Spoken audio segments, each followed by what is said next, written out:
नमस्कार। आप सबका अमरीन पाठशाला में स्वागत है। आपकी अपनी हिंदी टीचर एक नया टॉपिक लेकर प्रस्तुत हुई है जो एक कहानी के रूप में है। आज हम अमृतसर आ गया कहानी को जानेंगे। ये कहानी net JRF TGT PGT syllabus में दिखाई देती है, तो इसके बारे में जान लेते हैं। इस कहानी में हिंदुस्तान और पाकिस्तान के विभाजन के समय अपनों को खो देने का दर्द और आतंक को दिखाती है। किस तरह जो भारत पाकिस्तान बना था उस समय विभाजन के समय क्या त्रासदी हुई थी, क्या घटना हुई थी, वो सारी चीज़ें हम इस कहानी के माध्यम से जानेंगे। आज हम लेखक परिचय, पात्र कौन से हैं, उद्देश्य एवं कहानी की संपूर्ण विषय वस्तु व्याख्या सहित पढ़ेंगे। तो आपको पता चल गया अमृतसर आ गया है में कितना भयावह चित्र होगा, किस तरह से इस चित्र आपको एक ट्रेन का चित्र दिखाया गया और ये कहानी भी ट्रेन की है। तो इस तरह से लोग जब पाकिस्तान बना तो एक जगह से दूसरी जगह जा रहे थे, मीन्स पाकिस्तान से भारत आ रहे थे और भारत से पाकिस्तान जा रहे थे। तो इस तरह से लोगों ने ट्रेन पर सफ़र किया था। तो चलिए शुरू करने से पहले जब तक जिन बच्चों ने अभी तक लाइक नहीं किया है वीडियो को तो लाइक करेंगे, हमारे चैनल को जो अमरीन पाठशाला चैनल है उसे सब्सक्राइब करेंगे। तो चलिए सबसे पहले भीष्म साहनी के बारे में जान लेते हैं। इस कहानी के जो लेखक हैं भीष्म साहनी हैं। इनका जन्म 8 अगस्त 1915 को भारत के रावलपिंडी में हुआ था। इनके पिता का नाम हरवंश लाल साहनी तथा उनकी माता लक्ष्मी देवी थी। इनके पिता अपने समय के प्रसिद्ध समाज सेवी थे। हिंदी फिल्मों के ख्याति प्राप्त अभिनेता बलराज साहनी भीष्म साहनी के बड़े भाई थे। पिता के समाज सेवी व्यक्तित्व का इन पर काफ़ी प्रभाव था। भीष्म साहनी का विवाह शीला जी के साथ हुआ था। शिक्षा, भीष्म साहनी की प्रारंभिक शिक्षा घर भी हिंदी व संस्कृत में हुई। उन्होंने स्कूल में उर्दू व अंग्रेज़ी की शिक्षा प्राप्त करने के बाद 1937 में गवर्नमेंट कॉलेज लाहौर से अंग्रेज़ी साहित्य में एमए किया। इसके बाद इन्होंने 1958 में मीन्स 1958 में पंजाब विश्वविद्यालय से पीएचडी की उपाधि प्राप्त की। वर्तमान समय में प्रगतिशील कथाकारों में साहनी जी का प्रमुख स्थान है। भीष्म साहनी हिंदी और अंग्रेज़ी के अलावा उर्दू, संस्कृत, रूसी और पंजाबी भाषाओं के अच्छे जानकार थे। भीष्म साहनी की मृत्यु 11 जुलाई 2003 को दिल्ली में हुई थी। आज से 20 वर्ष पहले इनकी मृत्यु हो गई थी। तो चलिए हम भीष्म साहनी के बारे में जान चुके, इनकी क्या क्या विधाएं हैं, कृतियां हैं, ये सारी चीज़ें, इन्हें क्या क्या सम्मान मिला, वो सारी चीज़ें जानते हैं। तो इनका जन्म जैसे मैंने आपको बताया था 8 अगस्त 1915 में रावलपिंडी अब पाकिस्तान में वहाँ हुआ था। भाषा इनकी हिंदी है। विधाएं, कहानी लिखी इन्होंने, उपन्यास लिखे, नाटक लिखा, आत्मकथा और बाल साहित्य जो बच्चों का साहित्य होता है वो लिखा है। प्रमुख कहानियाँ संग्रह जो हैं वो देख लेते। भाग्य रेखा, पहला पाठ, भटकती राह, पटरियाँ, वारचू, शोभा यात्रा, निशाचर, पाली, ये इनके प्रमुख कहानी संग्रह हैं। और कहानी संग्रह और आपको कृतियाँ जो हैं पटरियाँ, वारचू, शोभा यात्रा, निशाचर और पाली हैं। इसी तरह से उपन्यास क्या हो जाएंगे, झरोके, कड़ियाँ, तमस, बसंती, मैयादास की, माड़ी, कुंतो, नीलो, नीलिमा, नीलोफर, ये सारे इनकी कृतियाँ हैं। नाटक जैसे कबीरा खड़ा बाज़ार में सबसे बहुत ज़्यादा फेमस कहानी नाटक है कबीर के बारे में। कबीरा खड़ा बाज़ार में सबकी मांगे खैर।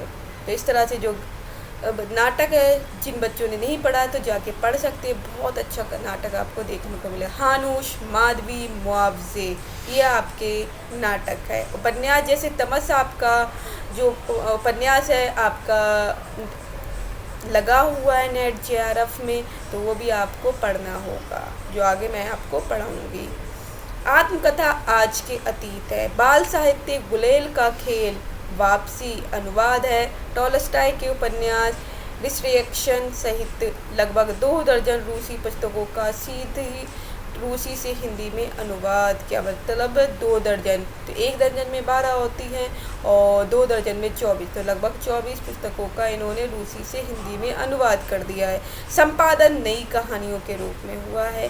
सम्मान इन्हें क्या क्या मिला वो देख लेते हैं। हिंदी एकेडमी दिल्ली का शलाका सम्मान, तो दिल्ली का शलाका जो सम्मान है इन्हें मिला है। साहित्य अकेडमी पुरस्कार ये मिले हैं। अब हम जान लेते हैं अमृतसर आ गया का मूल कहानी क्या है, संवेदना क्या है, इसमें किस चीज़ के बारे में बताया गया है। तो अमृतसर आपको पता है कहाँ है, पंजाब में है। भीष्म साहनी द्वारा रचित एक बहुचर्चित कहानी है जो भारत पाक विभाजन के परिदृश्य को प्रस्तुत करती है।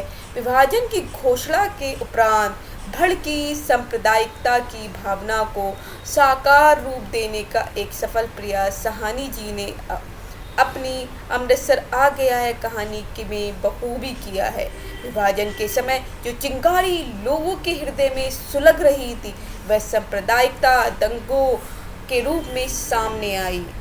कहानी में भीष्म जी ने एक रेलगाड़ी का वर्तमान पाकिस्तान के किसी शहर से निकलकर अलग अलग स्टेशनों से होते हुए अमृतसर पहुंचने तथा इस रेल यात्रा के दौरान होने वाले तनाव विवाद को छोटी छोटी घटनाओं के द्वारा दर्शाया है। जैसे जैसे रेलगाड़ी आगे की ओर बढ़ती है वैसे वैसे तनाव बढ़ता जाता है। कुछ पठान यात्रियों द्वारा हिंदू यात्रियों के उपहास मतलब मजाक व दुर्व्यवहार को इस कहानी में प्रमुखता से प्रस्तुत किया है। विभाजन की त्रासदी ने लाखों लोगों को भावनात्मक और विचारात्मक धरातल पर ही नहीं बल्कि मनोवैज्ञानिक तथा आत्मिक स्तर पर भी प्रभावित किया था। तो इस कहानी से लोगों पर बहुत बुरा असर भी पड़ा था। इस जब ये भारत और पाकिस्तान बना था इसके कारण लोगों को बहुत इफ़ेक्ट हुआ था। तो कहानी के पात्र कौन कौन से हैं वो देख लेते हैं। कथानायक जो कहानी कह रहा है उसने ये सारा दृश्य देखा है, वो कथानायक सरदार है, 3 पठान, एक दुबला बाबू, एक बुढ़िया जो माला जपती है, लटकती मूंछों वाला नया गरीब मुसाफिर है, उसकी पत्नी और उसकी बेटी है, एक मुस्लिम गरीब मुसाफिर और उसकी पत्नी तथा अन्य मुसाफिर भी है। तो यहाँ पर 3 पठानों के बारे में बताया गया और एक मुस्लिम गरीब मुसाफिर को भी दिखाया गया और उसकी पत्नी और बच्चे हैं और इसके अलावा अन्य लोगों के मुसाफिर जो हैं वो दिखाया गया। तो चलिए देखते हैं कहानी कहाँ से शुरू हो रही है, उसे अच्छी तरह से हम जान लेते हैं। 1 मिनट बच्चों। यस,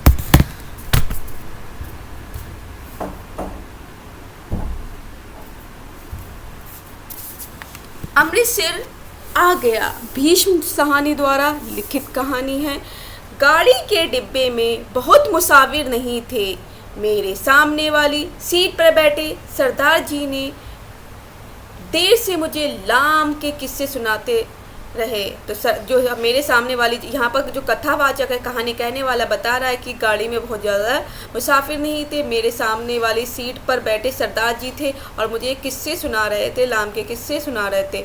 तो अब आगे देखते। वह लाम के दिनों में बर्मा की लड़ाई में भाग ले चुके थे और बात बात पर खी कर हंसते और गोरे फौजियों की खिल्ली उड़ाते रहते थे। गोरे मतलब अंग्रेज फौजियों की।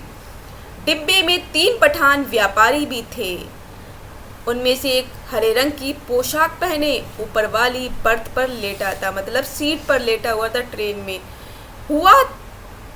लेटा हुआ था। वह आदमी बड़ा हंसमुख था और बड़ी देर से मेरे सामने वाली सीट पर बैठे एक दुबले से बाबू के साथ उसका मजाक चल रहा था। इन 3 पठानों में से तो एक का मजाक जो है दुबला सा बाबू बैठा हुआ था उसके साथ चल रहा था। ये सब कथावाचक जो कथा कहने वाला है वो बोल रहा है। वह दुबला बाबू पेशावर का रहने वाला जान पड़ता था क्योंकि किसी किसी वक्त वे आपस में पश्तो में बातें करने लगते थे। मेरे सामने दाई और कोने में एक बुढ़िया मुंह सिर ढापे बैठी थी और देर से माला जप रही थी। यही कुछ लोग रहे होंगे, संभव है 2-1 मुसाफिर भी रहे हों, वे स्पष्टता मुझे याद नहीं। गाड़ी धीमी रफ्तार से चली जा रही थी और गाड़ी में बैठे मुसाफिर बतिया रहे थे। और बाहर गेहूं के खेतों में हल्की हल्की लहरियां उठ रही थी और मैं मन ही मन बड़ा खुश था, क्योंकि मैं दिल्ली में होने वाला स्वतंत्रता दिवस समारोह देखने जा रहा था। अब हमारा देश आज़ाद जिस साल हुआ था 1947 में, तो उसके बाद जो समारोह होने वाला था दिल्ली में, तो कुछ लोग वो भी देखने के लिए जा रहे थे। इसी तरह से जो कथावाचक है वो क्या कह रहा है कि मैं भी दिल्ली में होने वाला स्वतंत्रता समारोह है वो देखने के लिए जा रहा हूँ। उन दिनों के बारे में सोचता हूँ तो लगता है कि हम किसी झुटपुटे में जी रहे हैं।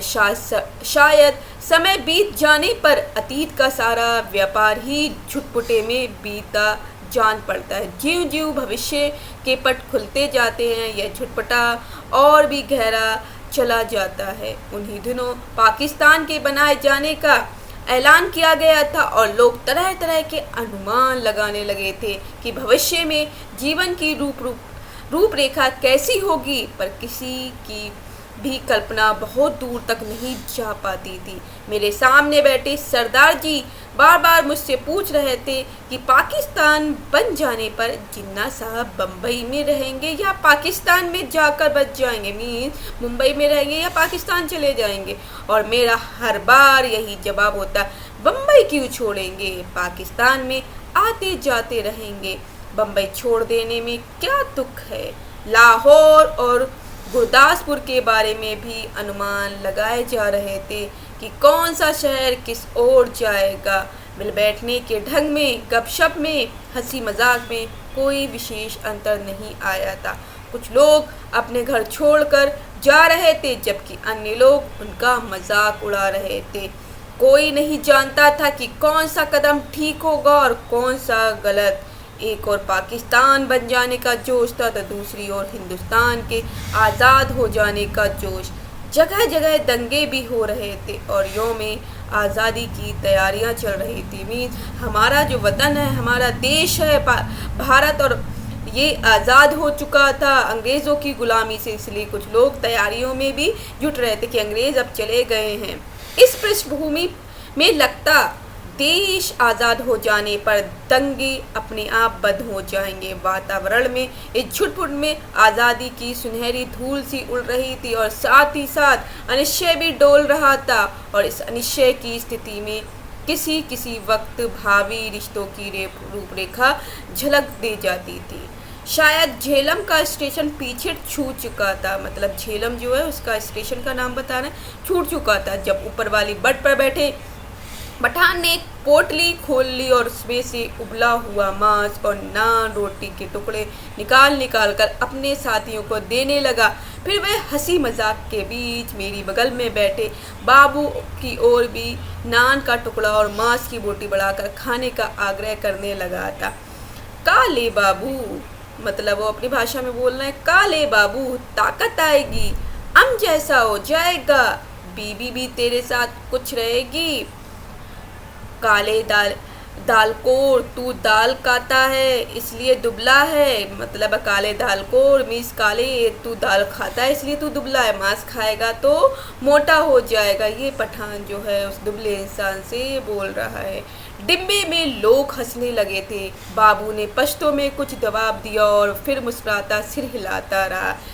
इस पर दूसरे पठान ने हंसकर कहा, ओ जालिम, हमारे हाथ से नहीं लेता है तो अपने हाथ से उठा ले, खुदा कसम बकरे का गोश्त है और किस चीज़ का नहीं है और किसी चीज़ का नहीं है। ऊपर बैठा पठान चहक कर बोला, ओ खंजीर के तुम, इधर तुम्हें कौन देखता है, हम तेरी बीबी को नहीं बोलेगा और तू हमारे साथ बोटी तोड़ा, हम तेरे साथ दाल पिएगा कि तुम हमारे साथ बोटी खाओ, गोश्त खाओ, हम तुम्हारे साथ दाल खाएंगे, तुम अपना खाना निकालो, हम अपना खाने।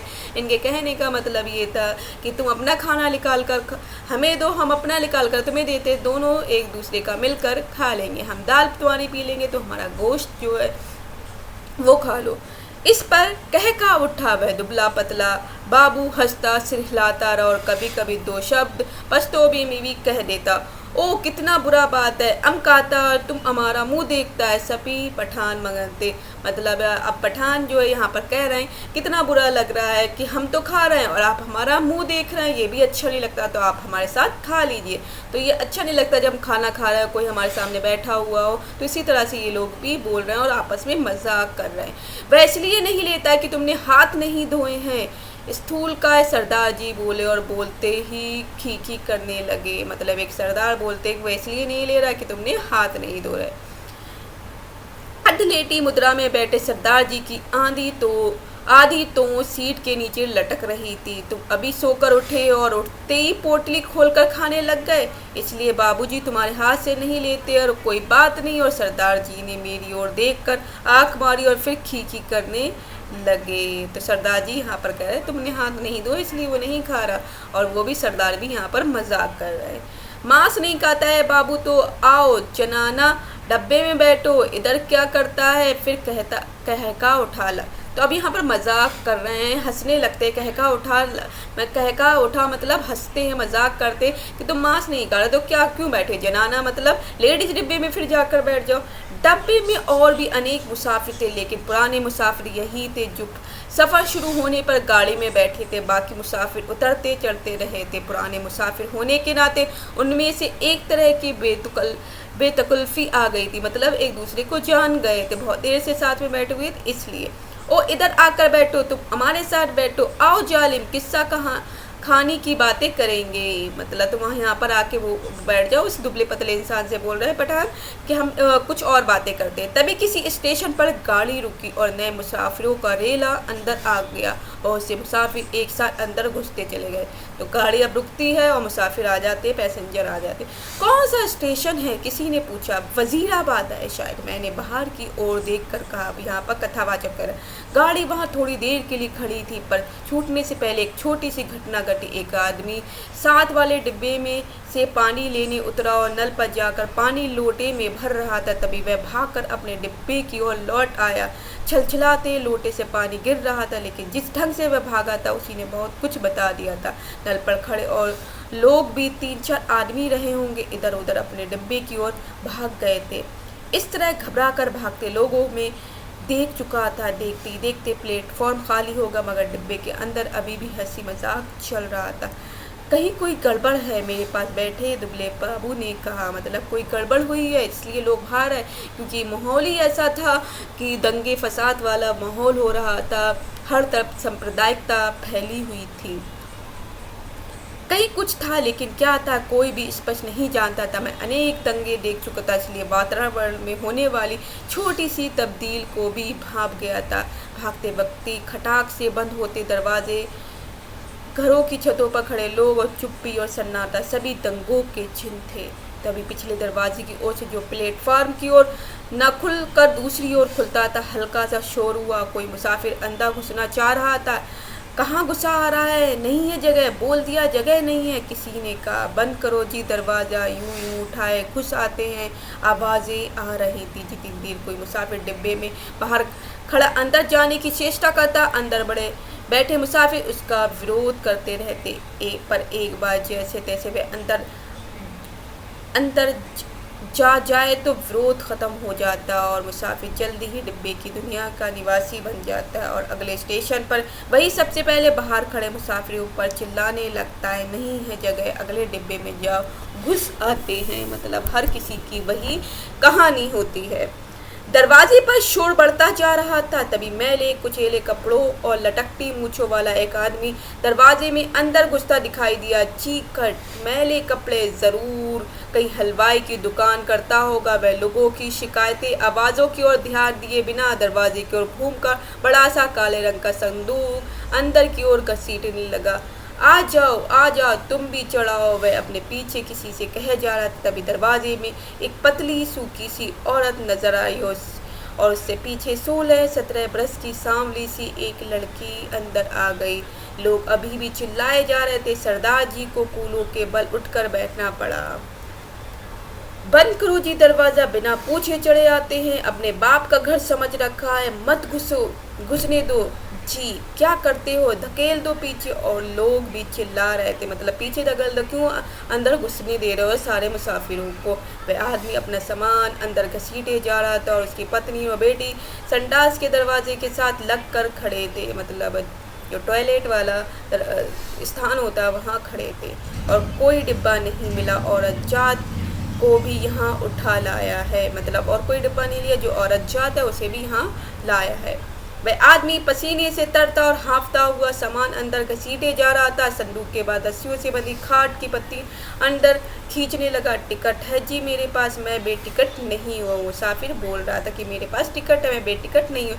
इस पर डिब्बे में बैठे बहुत से लोग चुप हो गए, पर बर्थ पर बैठा पठान उचक कर बोला, निकल जाओ इधर से, देखता नहीं इधर जगह नहीं है। और पठान ने आवाज़ दे, आओ देखा न ताओ, आगे बढ़कर ऊपर से ही मुसाफिर के लात जमा दी। और वह लात उस आदमी को लगने के बजाय उसकी पत्नी की कलेजे में लगी और वही हाय हाय करती बैठ गई। उस आदमी के पास मुसाफिरों के साथ उलझने के लिए वक्त नहीं था। वह बराबर अपना सामान अंदर घसीटे जा रहा था, पर डिब्बे में मौन छा गया। खाट की पट्टियों की बाद बड़ी बड़ी गठरियाँ आई और उस पर बैठे पठान की सहन शब्द चूक गई। निकालो इसे, कौन है ये, वह चिल्लाए। इस पर दूसरे पठान ने, जो नीचे की सीट पर बैठा, उस आदमी को संदूक दरवाजे से नीचे धकेल दिया, जहां लाल वर्दी वाला एक कुली खड़ा सामान अंदर पहुंचा रहा था। उसकी पत्नी के चोट लगने पर कुछ मुसाफिर चुप हो गए थे। केवल कोने में बैठी बुढ़िया करलाए जा रही थी, ए नेक बख्तो, बैठने दो, आजा बेटी तू मेरे पास आ जा, जैसे तैसे सफ़र काट लेंगे, छोड़ो बेजालिमो, बैठने दो। अभी आधा सामान ही अंदर आ पाया था। लोग सब सहसा गाड़ी सकने लगी, छूट गया सामान, छूट गया। वह आदमी बदहवास सा होकर चिल्लाया, पिताजी सामान छूट गया। संडास के दरवाजे में बैठी खड़ी लड़की के सिर से पांव तक कांप रही थी और चिल्लाए जा रही थी, उतरो नीचे उतरो। वह आदमी हड़बड़ा कर चिल्लाया और आगे बढ़कर खाट की पट्टियां और गठरियां बाहर फेंकते हुए दरवाजे से खड़ा पकड़कर नीचे उतर गया। उसके पीछे उसकी व्याकुल बेटी और उसकी पत्नी कलेजे को दोनों हाथों में दबाए हाय करती नीचे उतर गई। बहुत बुरा किया है तुम लोगों ने, बहुत बुरा किया। गुड़िया ऊंचा ऊंचा बोल रही थी, तुम्हारे दिल में दर्द मर गया है। छोटी सी बच्ची उसके साथ ही, बेरहमो तुमने बहुत बुरा किया, धक्के देकर उतार दिया है। गाड़ी सूनी प्लेटफार्म को लांघती आगे बढ़ गई। डिब्बे में व्याकुलता सी चुप्पी छा गई। बुढ़िया ने बोलना बंद कर दिया था। पठानों का विरोध कर पाने की हिम्मत नहीं हुई। तभी मेरी बगल में बैठे दुबले बाबू ने मेरे बाजू पर हाथ रखकर कहा, आग है देखो, आग लगी है। गाड़ी प्लेटफार्म छोड़कर आगे निकल आई थी और शहर के पीछे छूट रहा था। तभी शहर की ओर से उठते धुएं के बादल और उनमें लपटपाती आगों के शोले नजर आने लगे। आग है देखो, आग लगी है, तो मतलब है जो पतला दुबला बाबू बैठा था वो भी कह रहे थे मेरे अंदर भी आग जल रही है, इस सांप्रदायिकता में मैं भी जल रहा हूँ, मैं भी अगर ऐसी कोई घटना होगी तो मैं भी नहीं छोड़ूंगा। दंगा हुआ स्टेशन पर और भी लोग भाग रहे थे। कहीं दंगा हुआ इसलिए लोग भागते हुए आ रहे थे, ट्रेन में चढ़ना चाहते हैं। शहर में आग लगी थी, बाहर डिब्बे भर के मुसाफिर को पता चल गई थी और वे लपक लपक कर खिड़कियों में से आग का दृश्य देखने लगे। जब गाड़ी शहर छोड़कर आगे बढ़ गई तो डिब्बे में सन्नाटा छा गए। मैंने घूम कर डिब्बे के अंदर देखा, दुबले बाबू का चेहरा पीला पड़ गया था और माथे पर पसीने की परत किसी मुर्दे के माथे की तरह चमक रही थी। मुझे लगा जैसे अपनी अपनी जगह बैठे सभी मुसाफिरों ने अपने आसपास बैठे लोगों का जायजा ले लिया है। सरदार जी उठकर मेरी सीट पर आ बैठे। नीचे वाली सीट पर बैठा पठान उठा और अपने दो साथी पठानों के साथ ऊपर वाली बर्थ पर चढ़ गया। यह क्रिया शायद रेलगाड़ी के अन्य डिब्बों में भी चल रही थी।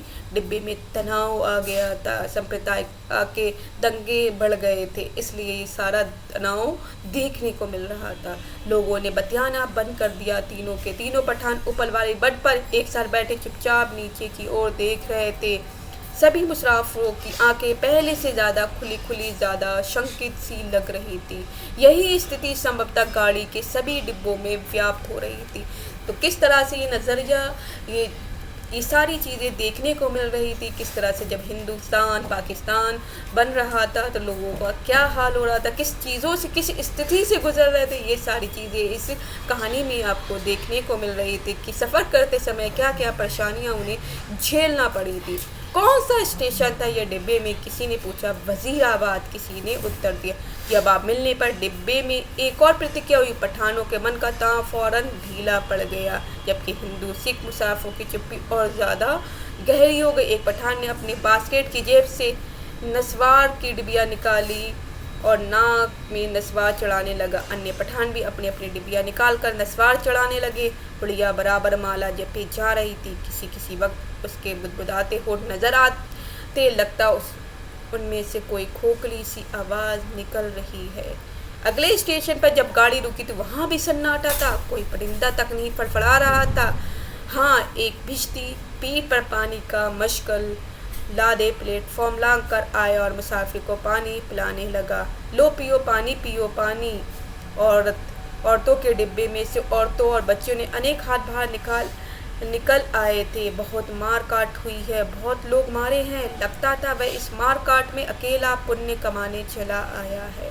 गाड़ी सरकी तो सहसा खिड़कियों के पल्ले चढ़ाए जाने लगे। दूर दूर तक पहियों की गड़गड़ाहट के साथ खिड़कियों के पल्ले चढ़ाने की आवाज़ आने लगी कि लोगों ने अब ट्रेनों के जो विंडो है, खिड़कियाँ, उसे बंद कर ली थी, जिससे कोई समस्या उत्पन्न ना हो, क्योंकि ये दंगे का माहौल चल रहा था, सांप्रदायिकता फैलने का माहौल चल रहा था। इसलिए सबने अपने अपने डब्बों की खिड़कियाँ बंद कर ली थी। किसी अज्ञात आशंकावश दुबला बाबू मेरे पास वाली सीट से उठा और 2 सीटों के बीच फर्श पर लेट गया। उसका चेहरा अभी भी मुर्दों जैसा पीला हो रहा था। इस पर बर्थ पर बैठा पठान उसकी ठिठोली करने लगा। ओ बगैरा, तुम मर्द की औरत सीट से उठकर नीचे लेटता है, तुम मर्द के नाम को बदनाम करता है। वह बोल रहा था और बार बार हंसे जा रहा था। फिर वह उससे पश्तो में कुछ कहने लगा। बाबू चुप बना लेटा रहा। अन्य सभी मुसाफिर चुप थे। डिब्बे का वातावरण बोझिल बना हुआ था। ऐसे आदमी को हम डिब्बे में नहीं बैठाने देगा। ओ बाबू, अगले स्टेशन पर उतर जाओ और जनाना डिब्बे में बैठो। मगर बाबू की हाजिर जवारी अपने कंठ में सूख चली थी। हकला का चुप हो रहा। थोड़ी देर बाद वह अपने आप उठकर सीट पर जा बैठा और देर तक अपने कपड़ों की धूल झाड़ता रहा। वह क्यों उठकर फर्श पर लेट गया था? शायद उसे डर था कि बाहर से गाड़ी पर पथराव होगा या गोली चलेगी। शायद इस कारण खिड़कियों के पल्ले चढ़ाए जा रहे थे, क्योंकि सभी लोग बहुत ज़्यादा डरे हुए थे। उन्हें डर लग रहा था और ये भी दुबला पतला इंसान भी सोचे जा रहा था। कुछ भी कहना कठिन था। मुमकिन है किसी एक मुसाफिर ने किसी कारण से खिड़की का पल्ला चढ़ाया हो। उसकी देखा देखी बिना सोचे समझे धड़ाधड़ खिड़कियों के पल्ले चढ़ाए जाने लगे थे। बोझिल अनिश्चित सा वातावरण में सफ़र कटने लगा। रात गहराने लगी थी। डिब्बे के मुसाफिर स्तब्ध और शंकित ज्यों के त्यों बैठे थे। तभी गाड़ी की रफ्तार सहसा टूटकर धीमी पड़ जाती तो लोग एक दूसरे की ओर देखने लगते। कभी रास्ते में ही रुक जाती तो डिब्बे के अंदर का सन्नाटा और भी गहरा हो उठता। केवल पठान निश्चित बैठे थे वहाँ। उन्होंने भी बतियाना छोड़ दिया, क्योंकि उनकी बातचीत में कोई भी शामिल होने वाला नहीं था। धीरे धीरे पठान ऊँगने लगी, जबकि अन्य मुसाफिर फटी फटी आंखें से शून्य में देखे जा रहे थे। बुढ़िया मुंह सिर लपेटे टांगे सीट पर चढ़ाए बैठा सो गई थी। ऊपर वाली बर्थ पर एक पठान ने अधलेटे हुई कुर्ते की जेब से काले मनके की तस्वीर निकाल ली और धीरे धीरे हाथ में चलाने लगा। खिड़की के बाहर आकाश में चांद निकल आया और चांदनी के बाहर की दुनिया भी अनिश्चित और भी अधिक रहस्यमयी हो उठी। किसी वक्त दूर किसी और आग के शोले उठते नजर आते। कोई नगर जल रहा था। गाड़ी किसी वक्त चिंगाड़ती हुई आगे बढ़ती। मतलब ऐसा लगता कहीं पर जब ट्रेन रुक रही है तो हर नगर, हर शहर से होती हुई गुजरती, तो वहाँ पर भी सांप्रदायिकता के दंगे फैले हुए थे, क्योंकि आग वगैरह जल रही थी। सब नज़ारा देखने को मिल रहा था। फिर किसी वक्त उसकी रफ्तार धीमी पड़ जाती और मीलों तक धीमी रफ्तार से ही चलती रहती। सहसा अचानक से दुबला बाबू खिड़की में से बाहर देखकर ऊंची आवाज में बोला, हरबंसपुरा निकल गया है। उसकी आवाज़ में उत्तेजना थी। वह जैसे चीख कर बोला था। डिब्बे सभी लोग उसकी आवाज़ सुनकर चौंक गए। उसी वक्त डिब्बे में अधिकांश मुसाफिरों ने मानो उसकी आवाज़ को ही सुनकर करवट बदली कि हरबंसपुरा आ गया है। ओ बाबू, चिल्लाता क्यों है? तस्वीर वाला पठान चौंक कर बोला, इधर उतरेगा तुम जंजीर खींचूं? अरे खी करके हंस दिया। जाहिर है वह हंसपुरा की स्थिति से अथवा उसके नाम से अनभिज्ञ था। मतलब पठान को नहीं पता था हरबंसपुरा क्यों बोल रहा है, क्योंकि हरबंसपुरा उसके जगह का एरिया था कि अब ये सारी चीज़ें आ गई है, इसलिए पठान को भी नहीं पता। बाबू ने कोई उत्तर नहीं दी, केवल सिर हिला दिया और एक आध बार पठान की ओर देखकर फिर खिड़की के बाहर झांकने लगा। डिब्बे में मौन छा गया। तभी इंजन ने सीटी दी और उसकी एक रस रफ्तार टूट गई। थोड़ी देर बाद खटाका सा शब्द भी हुआ। शायद गाड़ी ने लाइन बदली थी। बाबू ने झांककर उस दिशा में देखा जिस ओर गाड़ी बह जा रही थी। शहर आ गया। फिर वह ऊंची आवाज में चिल्लाया, अमृतसर आ गया है। उसने फिर से कहा और उछल कर खड़ा हो गया और ऊपर वाली बट पर लेटे पठान को संबोधित करके चिल्लाया, ओबे पठान के बच्चे, नीचे उतर, तेरी माँ की नीचे उतर, तेरी उस पठान बनाने वाली की मैं। वो अब यहाँ पर गाली देने लगा था। बाबू चिल्लाने लगा और चीख चीख कर गालियाँ बकने लगा था। तस्वीर वाले पठान ने करवट बदली और बाबू की ओर देखकर बोला, ओ क्या है बाबू, हमको कुछ बोला? बाबू को उत्तेजित देखकर अन्य मुसाफिर भी उठ बैठे। नीचे उतर, तेरी मैं हिंदू औरत की लात मारता है, हरामजादे तेरी। और मतलब वो उसका इतना गुस्सा बढ़ा हुआ था, ये सारी गालियां वो दे देता है। ओ बाबू, बकर नहीं करो। ओ खजीर के तुख्म, गाली मत बको। हमने बोल दिया, हम तुम्हारा जमान खींच लेगा। गाड़ी देता है, बाबू चिल्लाया और उछलकर सीट पर चढ़ गया। वह सिर से पांव तक कांप रहा था। बस सरदार जी बोले, यह लड़ने की जगह नहीं है, थोड़ी देर का सफर बाकी, आराम से बैठो। तेरी मैं लात ना तोड़ू तो कहना गाड़ी तेरे बाप की है, बाबू चिल्लाया। अब बाबू जो दुबला पतला बाबू था डर के मारे सहमा हुआ था। जैसे ही अमृतसर आ गया, बोला कि अमृतसर आ रहा है, उसके अंदर एक जोश पैदा हो गया कि अमृतसर अब हमारा एरिया आ गया, हमारा इलाका आ गया। और वो चिल्लाने लगा, पठानों को बताने लगा, ओ हमने क्या बोला? सभी लोग उसको निकालता था। हमने भी निकाला, ये इधर हमको गाली देता है, हम इसका जमान खींच लेगा। बुढ़िया बीच में फिर से बोली, वे जीड़ जोएगी, आराम नाल बैठे। वो रब दियो बंदियो, कुछ होश करो। उसके होठ किसी प्लेट की तरह फड़फड़ाए जा रहे थे और उनमें से छीड़ सी फुसफुसाहट सुनाई दे रही थी। बाबू चिल्लाए जा रहा था, अपने घर में शेर बनता है, अब बोल, तेरी मैं उस पठान बनाने वाले की। तभी गाड़ी अमृतसर के प्लेटफॉर्म पर रुकी। प्लेटफॉर्म लोगों से खचाखच भरा था। प्लेटफॉर्म पर खड़े लोग झांक कर डिब्बों के अंदर देखने लगे। बार बार लोग एक ही सवाल पूछ रहे थे, पीछे क्या हुआ है, कहाँ पर दंगा हुआ है। खचाखच भरे प्लेटफॉर्म पर शायद इस बात की चर्चा चल रही थी कि पीछे क्या हुआ है।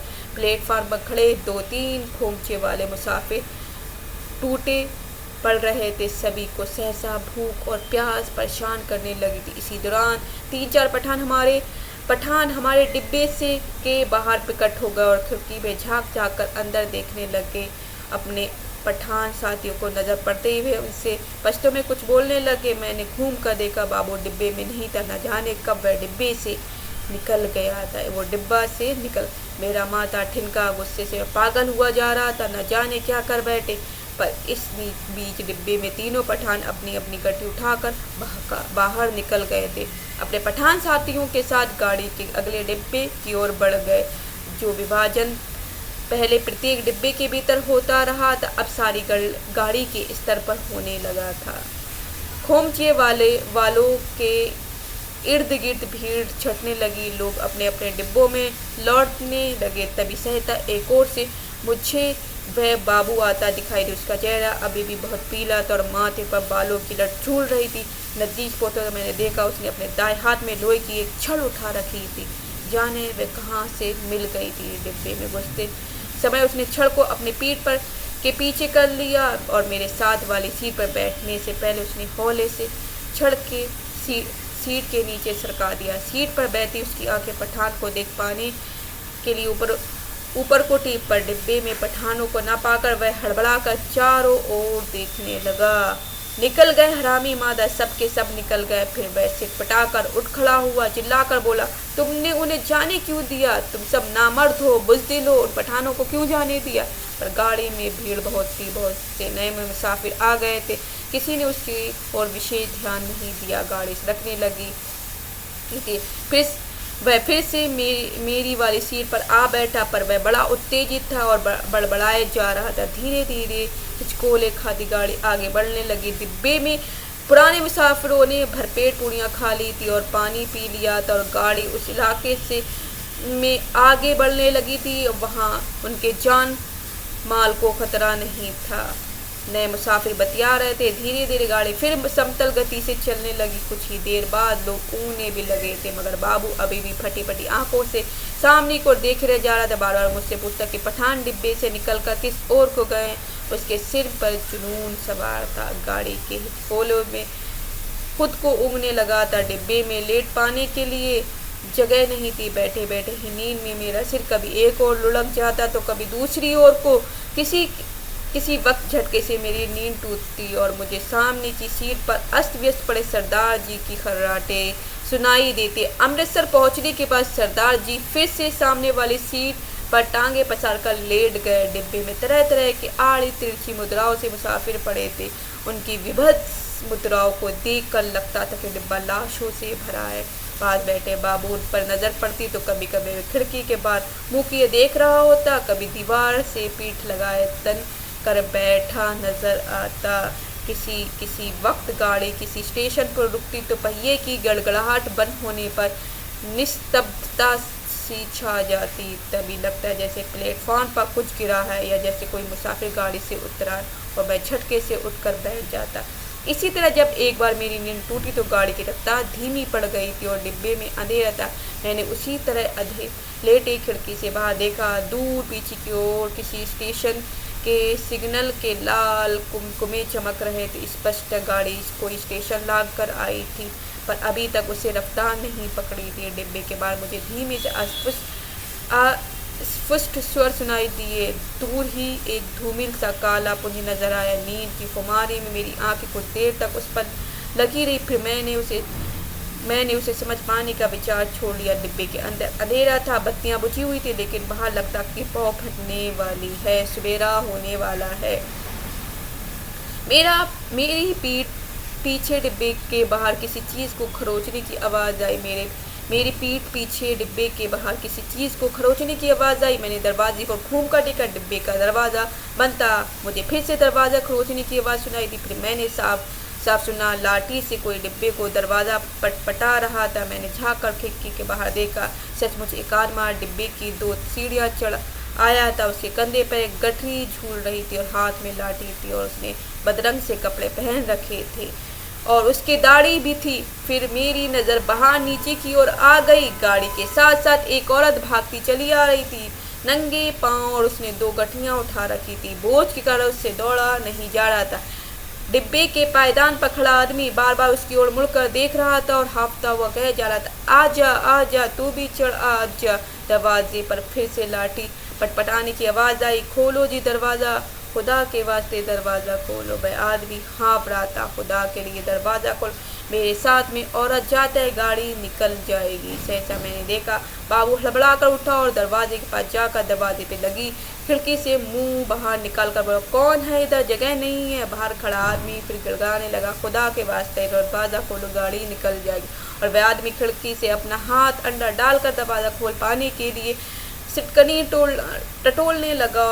नहीं जगह बोल दिया, उतर जाओ गाड़ी पर से। बाबू चिल्लाया और उसी क्षण लपक कर दरवाज़ा खोल दिया। या अल्लाह, उस आदमी के असुच से शब्द सुनाई दिए। दरवाज़ा खुलने पर जैसे उसने इत्मीनान की सांस ली हो, और उसी वक्त मैंने बाबू के हाथ से छड़ चमकते देखा। एक ही भरपूर बार बाबू ने उस मुसाफिर के सिर पर किया था। मैं देखते ही डर गया और मेरी टांगी लरच गई। मुझे लगा जैसे छोड़ के वार को उस आदमी पर कोई असर नहीं हुआ। उसके दोनों हाथ अभी भी जोर से डंडरे को पकड़े हुए थे। कंधों पर से लटकती गठरी खिसक कर उसकी कोहनी पर आ गई थी। तभी सहसा उसके चेहरे पर लहू की 2-3 धारे एक साथ फूट पड़े। मुझे उसके खुले होठ और चमकते दांत नजर आए। वह 2-1 बार या अल्लाह बुदबुदाया, फिर उस पे के पैर लड़खड़ा गए। उसकी आंखों ने बाबू की ओर देखा। अधमुदी सी आंखें जो धीरे धीरे सिकुड़ती जा रही थी, मानो उसे पहचानने की कोशिश कर रही कि वह कौन है और उसमें किस अदावत का बदला ले रहा है। इसी बीच अंधेरा कुछ और छन गया। उसके होठ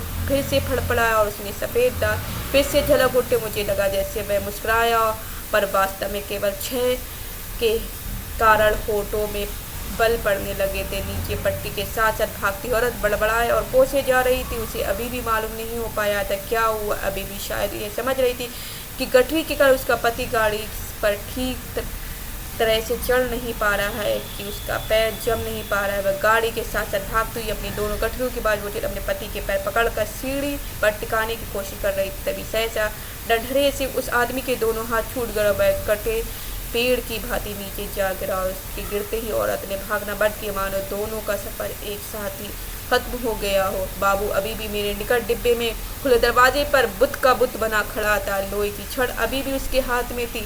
मुझे लगा जैसे वह छड़ को फेंक देना चाहता, लेकिन उसे फेंक नहीं पा रहा है। उसका हाथ जैसे उठ नहीं रहा था। मेरी सांस अभी भी फूली हुई थी और डिब्बे के अंधेरे कोने में खिड़की के साथ सट कर बैठा उसकी ओर देखे जा रहा था। फिर वह आदमी खड़े खड़े हिला। किसी अज्ञात प्रेरणावश वह एक कदम आगे बढ़ आया और दरवाजे से बाहर पीछे की ओर देखने लगा। गाड़ी आगे निकल जा रही थी। दूर पट्टी किनारे अंधेरा पुंज सा नजर आ रहा था। बाबू का शरीर हरकत में आया। एक झटे से छड़ को डिब्बे के बाहर फेंक दिया। फिर घूमकर डिब्बे के अंदर दाएं बाएं देखने लगा। सभी मुसाफिर सोए पड़े थे। मेरी और उसकी नजर नहीं उठी। थोड़ी देर तक वह खड़ा डोलता है, फिर उसने घूमकर दरवाज़ा बंद कर दिया। उसने ध्यान से अपने कपड़ों की ओर देखा, अपने दोनों हाथों को देखा, फिर एक एक करके अपने हाथों को नाक के पास ले जाकर उन्हें सूंघा, मानो जानना चाहता है कि उसके हाथों से खून की बू तो नहीं आ रही है। फिर वह दबे पाँव चलता हुआ आया और मेरी बगल वाली सीट पर बैठ गया। धीरे धीरे छुटपुटा छटने लगा। दिन खुलने लगा। साफ सुथरी सी रोशनी चारों ओर फैलने लगी। किसी ने जंजीर खींचकर गाड़ी को खड़ा नहीं किया था। छड़ खाकर गिरी उसकी देह मीलों पीछे छूट चुकी थी। सामने गेहूं के खेतों में फिर से हल्की हल्की लहरियां उठने लगी थी। सरदार जी बदन खुजलाते उठे बैठे। मेरी बगल में बैठा बाबू दोनों हाथ सिर के पीछे रखकर सामने की ओर देखे जा रहा था। रात भर में उसके चेहरे में दाढ़ी के छोटे छोटे बाल उगाए थे। अपने सामने बैठा देखकर सरदार उसके साथ बतियाने लगा। बड़े जीवट वाले हो बाबू, दुबले पतले हो, पर बड़े गुर्दे वाले हो, बड़ी हिम्मत दिखाई। तुमसे डर कर ही वे पठान डिब्बे से निकल गए। यहाँ बने रहते तो एक एक की खोपड़ी तुम जरूर दुरुस्त करते। और सरदार जी हंसने लगा। बाबू जवाब में मुस्कुराए, एक विवश सी मुस्कान, और देर तक सरदार जी के चेहरे की ओर देखता रहा। तो ये कहानी आप लोगों ने किस तरह आपको समझ में आई होगी, किस तरह से सांप्रदायिक दंगों को दिखाती हुई ये कहानी है कि हिंदुस्तान और पाकिस्तान के विभाजन के समय लोगों के अपनों को खो देने का दर्द था। और जिस तरह से अगर वो सफ़र भी कर रहे हैं तो वहाँ के जो वातावरण था लोगों को भा नहीं रहा था। उसमें एक त्रासदी सा नज़र आ रही थी। यही सारी चीज़ें इस कहानी में आपने देखा होगा। ये कहानी एक जीवंत कहानी है। जब भी हम इस कहानी को पढ़ते हैं ऐसा लगता है ये सारी चीज़ें हमारे सामने होती नज़र आ रही हैं। तो इससे आपको उस स्थिति का पता चल गया होगा जब हमारा भारत और पाकिस्तान बना था, लोगों के साथ कैसा व्यवहार हुआ था, लोगों के साथ लोग कितना दुख हो रहा था। ये सारी चीज़ें आप लोगों ने जानी। ये भीष्म कहानी ने बहुत ही जीवंतता के साथ जीवंत रूप देने सॉरी इस कहानी को कहा है। तो हम अगली कहानी में मिलेंगे, तब के लिए बाय बाय, टेक केयर। जय हिंद, जय भारत।